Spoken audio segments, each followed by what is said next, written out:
I never liked that house. The number 46 just always felt off. It's like it didn't belong on our street.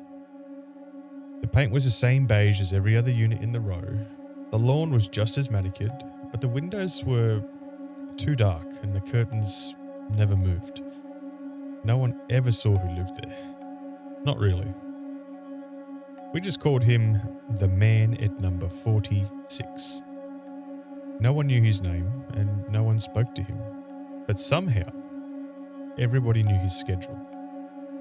Every morning at 6:02 a.m, without fail, the front door would creak open and he would just stand there, never stepping out, just standing, always in the same faded bathrobe, always holding a mug that was way too clean. Then the door would slowly close again. Some days, kids dared each other to run past his gate. A few brave ones actually knocked on the door. But they never stayed long after that.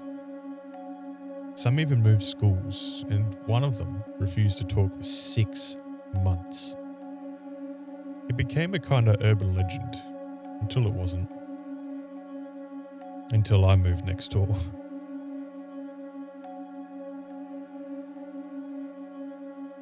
I didn't want to move back home, but after Dad died, Mum said she needed help. And I couldn't say no.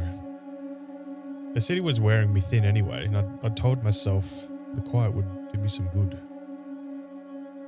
I didn't expect number 46 to be right there, just beyond the fence line. The same cracked mailbox, the same dead lawn. The same open blinds staring into my bedroom. The first night back, I heard it. Not a voice, it was a whistle. Low, deliberate, measured.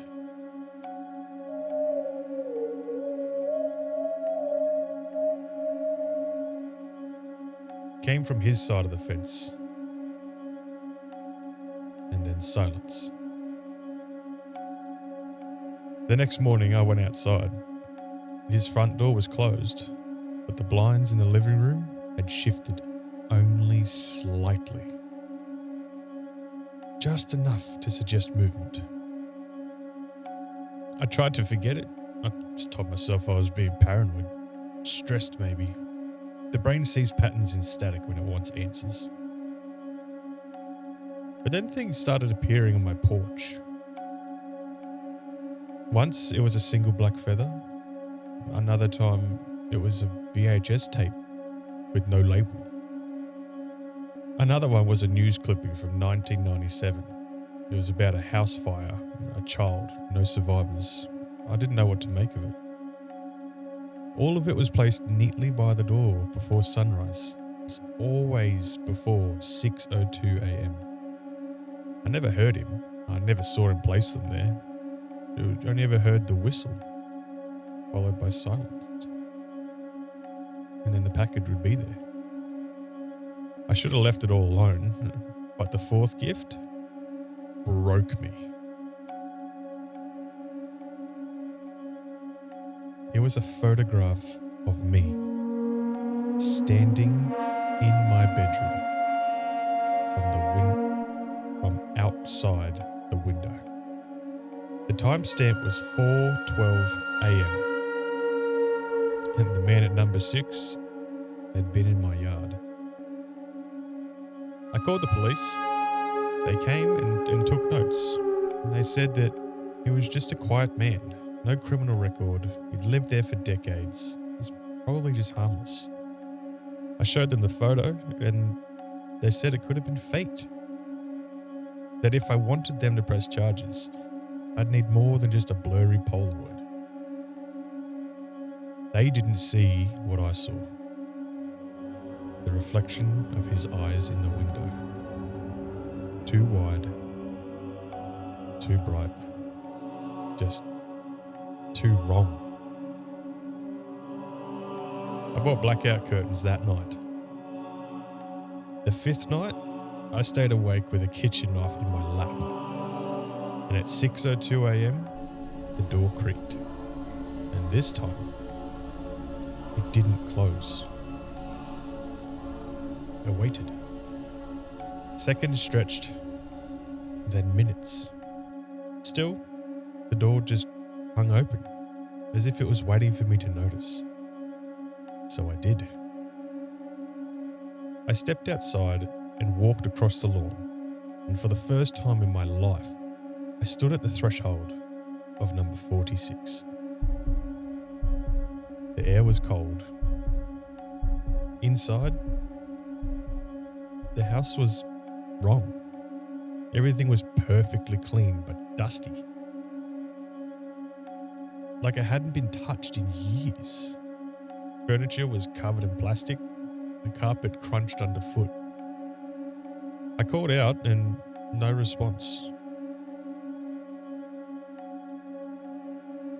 I shouldn't have done this next part, but I stepped inside.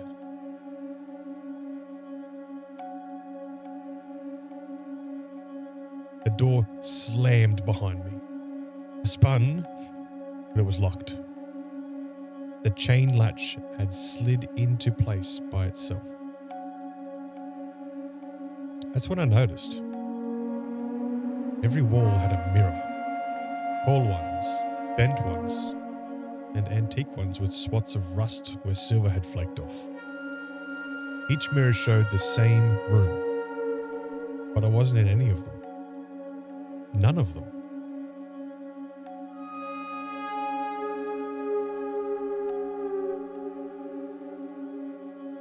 I ran down the hall, calling out, banging on the walls. But the house was bigger than it looked. Much bigger. Like too big. It's like the inside of a dream that didn't obey physics, if you understand what I mean. I found a door at the end of a long hallway and I opened it. It was my bedroom. My current bedroom as it looked that morning. Same messy bed, same shirt on the floor, same photo of my dad on the dresser. And there, standing by the window, was me. Back turned, breathing. I reached forward, hand shaking, and I touched my own shoulder.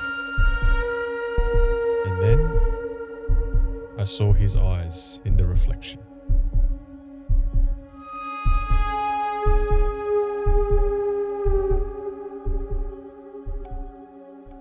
I woke up outside and it was 6:01 a.m. The door to number 46 creaked open and he stood there. Same bathrobe, same mug. He looked at me. And this time, I looked back. He smiled.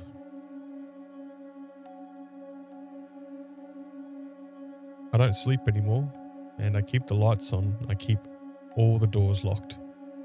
But sometimes, I still hear the whistle.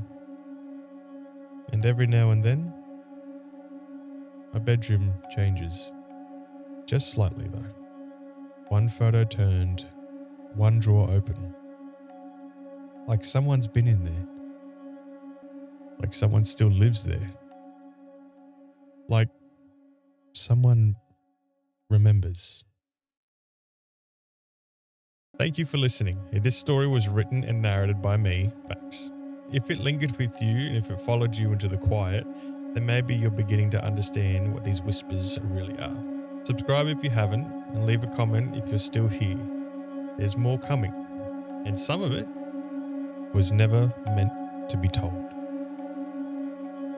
Until next time, sleep deep, but don't sleep easy.